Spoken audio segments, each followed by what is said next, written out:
대언자는 보혜사라는 말인데, 보혜사라는 단어가 요한복음 14장 16절에 등장합니다. 내가 아버지께 구하겠으니 그가 또 다른 보혜사를 너희에게 주사 영원토록 너희와 함께 있게 하니. 요한복음 14장에서 예수님은 성부 하나님께 구하여 너희를 돕는 보혜사를 보내시겠다라고 말씀합니다. 이때 쓰인 이 보혜사, 파라클레토스라는 단어를 썼는데, 이 보혜사라는 단어를 오늘 본문은 대언자라고 번역을 한 겁니다. 예수님께서 약속하신 요한복음 14장의 그 보혜사는 성령 하나님을 의미합니다. 성령 하나님을 보내시겠다라고 약속하셨고, 실제로 그분이 오순절날에 이 땅에 오셨습니다. 자, 그런데 오늘 본문의 보혜사는 그 성령 하나님을 지칭하는 것이 아닙니다. 우리에게 대언자, 곧 보혜사가 있으니 곧 의로우신 예수 그리스도시라. 이 대언자는 성령이 아니라 예수님이심을 말합니다. 같은 단어, 파라클레토스라는 같은 단어, 그리고 요한복음도 요한일서도 예수님의 제자 중에 사도 요한입니다.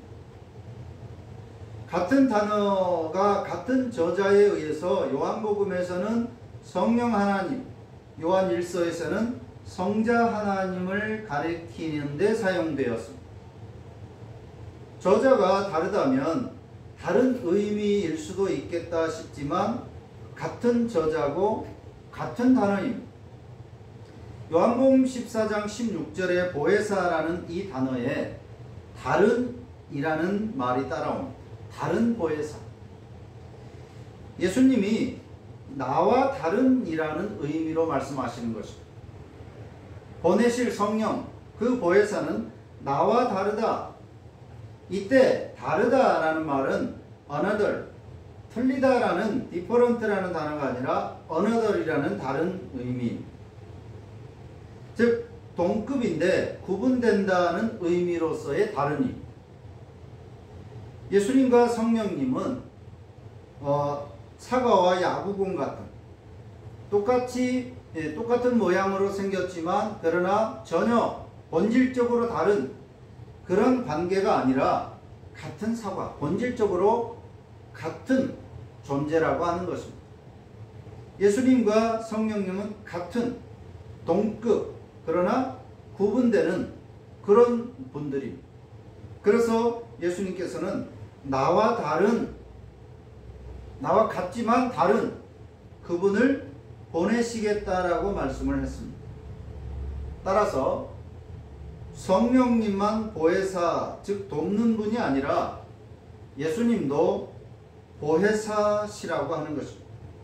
우리를 돕는 분이라는 말씀입니다. 그렇다면 오늘날 우리 신자들을 돕는 분은 적어도 두 분 하나님이십니다. 나를 돕는다는 같은 목적을 가지고 성자 하나님은 하늘나라, 즉 하나님 우편에서 나를 도우시고, 성령 하나님은 교회 공동체와 더불어서 우리 가운데 거하시면서 우리를 도우십니다. 예수님은 하늘에서, 성령님은 우리 바로 곁에서 우리를 돕는 분들이십니다. 실제적으로는 아무런 도움이 되지 못해도 곁에 그저 가만히 있어 주기만 한다거나 아니면 말 한마디만 해줘도 내게는 힘이 되거나 큰 위로가 되는 경우들도 있습니다. 그런데 온 천지의 주인 되시는 전능하신 하나님께서 나의 안팎으로 도우신다는 사실은 말할 수 없는 힘과 위로가 되는 것입니다. 성부 하나님은 말할 것도 없이 우리를 돕는 분이십니다. 자, 그렇기 때문에 삼위일체 하나님께서 우리 신자를 돌보고 또 돕는 분이시라는 사실입니다. 사실 한 분으로도 충분하고도 남습니다. 또한 굳이 구분하지 않아도 성령 하나님이 보혜사시면 삼위일체로 존재하시는 하나님이시기 때문에 성령 하나님이 우리를 돕는 보혜사라고 한다면 결국에는 삼위 하나님 전체가 우리를 돕는다는 의미가 담겨 있습니다. 성령 하나님만 따로 우리를 돕는 것이 아닙니다. 삼위일체로 존재하시기 때문입니다. 따로 떨어지지 않는 분들이기 때문에 예수님이 나를 돕는다라고 말하면 역시 성부 성령께서도 우리를 돕는 분이십니다. 성부 하나님께서 우리를 돕는 자라고 한다면 성자와 성령도 당연히 우리를 돕는 분입니다. 이렇게 이미 성령 하나님께서 우리의 보혜사, 우리를 돕는 자라고 한다면 결국 성부와 성자도 마찬가지 의미가 담겨 있게 되는 것입니다. 자, 그런데 성자 하나님을 보혜사 되신다라고 언급하고 있습니다. 성령 하나님이 충분히 보혜사신데 사도 요한은 요한 1서에서 예수님을 보혜사라고 표현하고 있습니다. 성령 하나님도 보혜사시고 성자 하나님이신 예수님도 보혜사시다. 이 말은 도우심의 강력함 그리고 확실성을 우리 신자들에게 알려주시기 위함이라고 생각할 수 있겠습니다. 우리는 코로나 팬데믹이라는 상상할 수 없었던 어두운 터널을 지나면서도 희망을 가지고 견뎌왔습니다. 수년 만에 터널을 빠져나왔다고 안심했는데 IMF 때보다 코로나 때보다 국가의 위상이나 경제적 상황, 미래에 대한 전망이 더 암울한 그런 시대 속에 지금 살고 있습니다. 사회적 약자들은 더 고통이 가중되고 있고 사회적 약자가 아닐지라도 대다수의 흔히 말하는 중산층이라고 하고 서민이라고 하는 많은 국민들의 삶이 점점 더 피폐해지고 있습니다. 그런데도 이 모든 것을 책임져야 하는 정부는 하지 않아도 되는 용산 이전, 그로 인해서 국방부를 또 이전해야 돼서 수백억 원의 돈을 쏟아버렸고 또 불확실한 석유 시추로 또 수조 원의 돈이 쏟아 부어질 전망입니다. 이 돈들이 서민들과 사회적 약자들을 위해서 사용되었다면 얼마나 넉넉하고 여유로운 사회가 될 수 있을까 생각할 수 있기 때문에 참으로 아쉽고 안타까운 그런 상황들입니다. 어쨌거나 이 정부는 여전히 사회적으로 약자들에 대한 관심이 점점 더 줄어들어가는 그런 상태입니다.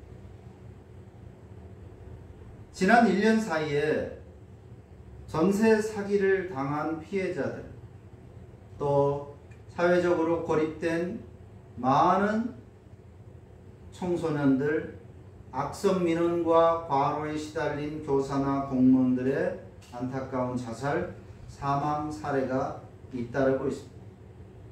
지난 1월 한 달간 자살 사망자 수가 1,306명, 이것은 2023년 작년 같은 달 대비 319명이 급증한 것입니다. 하루에 42명이 자살했다는 충격적인 통계인 것입니다. 코로나의 위기를 넘어섰는데 이제는 회복하면 된다라고 생각할 수 있겠는데 오히려 삶을 포기하는 사람들이 더 늘어나고 있다라고 하는 것입니다. 이에 대해서 많은 전문가들은 어려워진 경제 상황과 취약한 사회 안전망, 악화된 정신 건강의 문제로 그 이유를 꼽습니다. 한마디로 희망이 없다는 것입니다.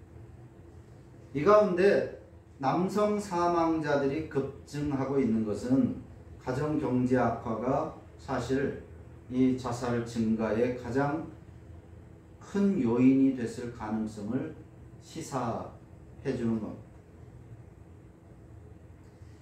힘들고 어려운 시대인 것만은 분명한 것입니다.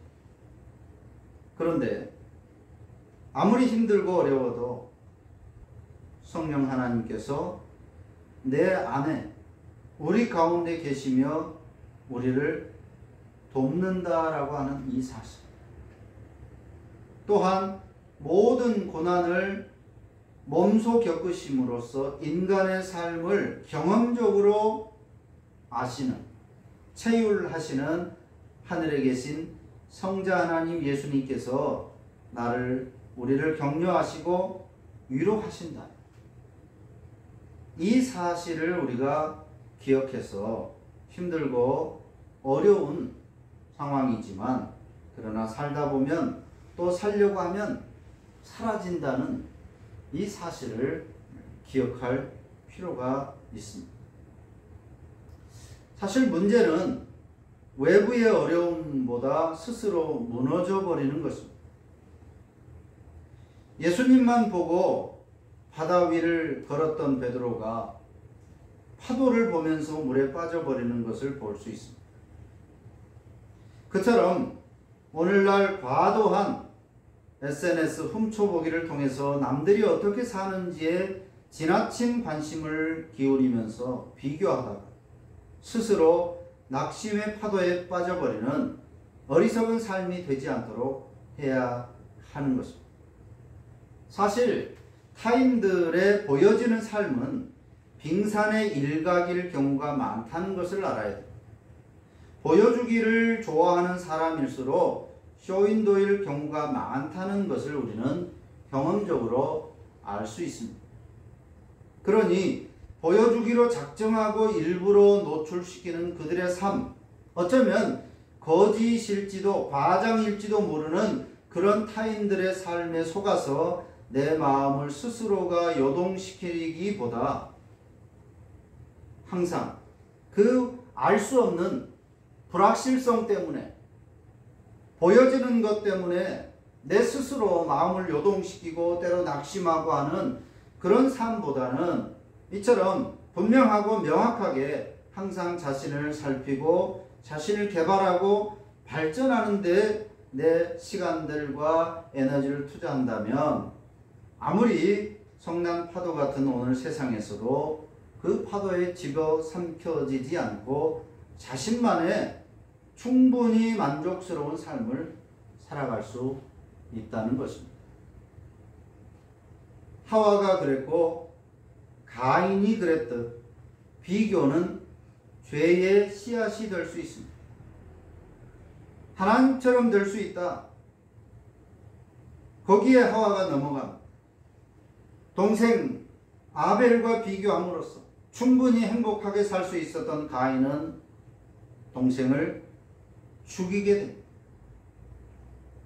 그 비교는 죄의 씨앗이 되었습니다. 심지어 하나님의 은혜마저도 충분히 누리고도 남는 은혜를 받았음에도 불구하고 다른 사람들과 비교함으로써 저 사람에게는 저런 은혜를 줬는데 왜 나에게는 저 은혜도 주지 않을까?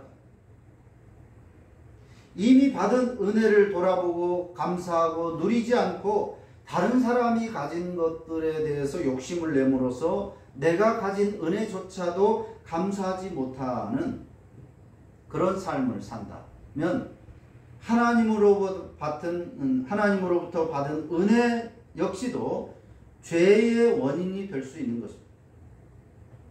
우리는 사람이 아니라 오롯이 하나님 앞에서 나를 살피고 나를 판단해야 하는 것입니다.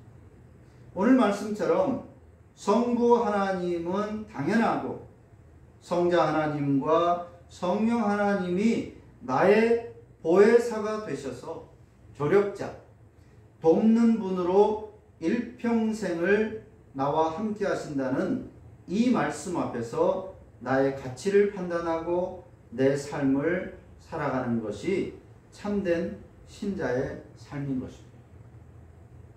하나님 앞에서, 말씀 앞에서 나를 살피며 살아가야 한다는 것입니다. 사람이 아니라 나보다 못한 사람을 나와 비교하며 기고만장하고 나는 행복하다, 괜찮다, 성공했다. 그런데 나보다 조금 나아 보이는 사람들 앞에서 비굴해지고 나약해지고 또 자신의 삶이 이전까지는 만족스럽고 행복하다고 느꼈던 그 삶이 비참하게 보여지고 느껴지는 이런 널뛰기 같은 인생을 오늘날 현대인들이 살아가고 있는데 이것은 스스로가 불행에 빠지는 길인 것입니다. 늘 변화할 수밖에 없는 그런 기준, 즉 사람이 아니라 우리는 항상 하나님과 말씀 앞에서 나를 살핌으로써 나를 판단하고 내 가치가 얼마나 대단한지 충분히 누리고 행복하게 살 수 있는 은혜를 받은 사람인 것을 우리가 늘 생각해야 된다고 하는 것입니다. 무엇보다 성부, 성자, 성령 하나님께서 나의 보혜사가 되신다고 하는 이 놀라운 사실을 항상 기억하면서 날마다 믿음으로 당당하게 살아가고 결국에 우리가 승리자가 된다는 이 확신으로 우리에게 주어진 삶을 살아가야 할 것입니다. 기도하겠습니다.